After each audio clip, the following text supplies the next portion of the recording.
Бул кайрылууну суудай тунуктукта түшүндүрүү үчүн орус элинин бир макалы эске түшөт.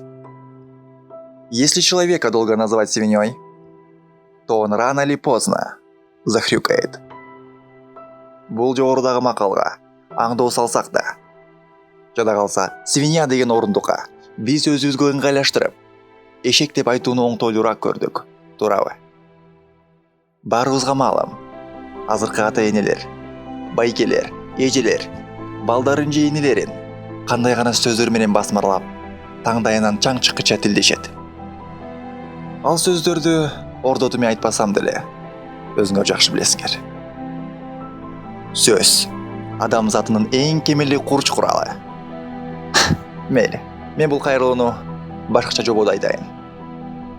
Келиңиздер, мисал катары бир учурга көз чаптырсак, 5 жаштагы кыз апасы менен базарда жүрүп, колундагы сүтүн жерге капысынан түшүрүп алды.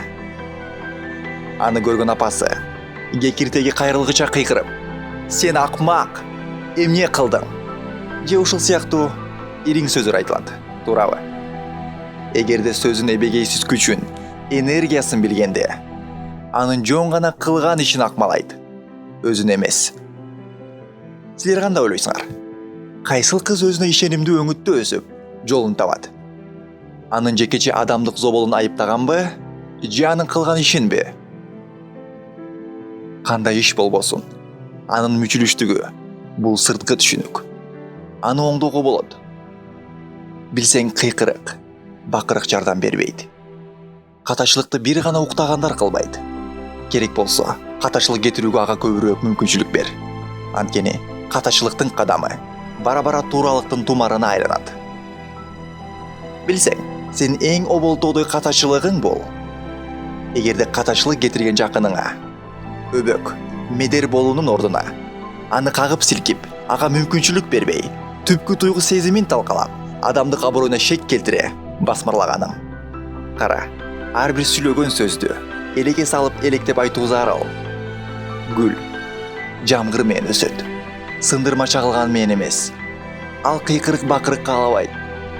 Эмнеге дегенде, таяк же таш сөөктү сындырат, бирок сөз жүрөктү.